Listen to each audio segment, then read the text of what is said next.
નાની વાતમાં આપણે આજે લાખા બાપાના પ્રતાપગઢના પ્રસંગો જોવાના છીએ. એમાં પ્રસંગ ચોથો, પાના નંબર 61 ઉપર. ગોંડલમાં મારું કંસારા કલ્યાણલાલજીને 4 પુત્રી અને વેલજી નામે એક પુત્ર. એ વેલજીને પરણાવ્યા પછી 1.5 વર્ષે તે ભગવત ચરણ પામ્યો. હવે તેના વહુ બહુ કલ્પાંત કરે. ગોંડલના વૈષ્ણવે લાખા બાપાને વાત કરી કે કલ્યાણભાઈનો એકનો એક પુત્ર ચાલી જવાથી તેમના વહુ પૂરીબાઈ બહુ જ કલ્પાંત કરે છે. તમે વચન આપો તો તેમને પુત્ર થાય, એટલે એમને કંઈક આવવાનું હશે. સારા દિવસોને હોવાને કારણે એમને વચન આપ્યું. વચન માગતા હતા કે દીકરો આવે, દીકરો જ આવે એવું તમે આજ્ઞા આપો, એવું માગવા માગે છે.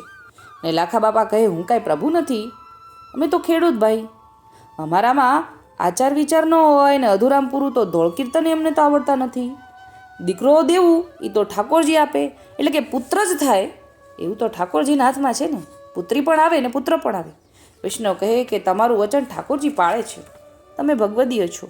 તમે ઘણા મંડપ મનોરથ કરીને પ્રભુને લાડ લડાવ્યા છે. વર્ષો વર્ષ ભાદરવા વદી ચતુરાદશીની તિથિ સાચવી ઓછો ઉપર વૈષ્ણવને બોલાવીને આનંદ લ્યો છો અને લેવડાવો છો.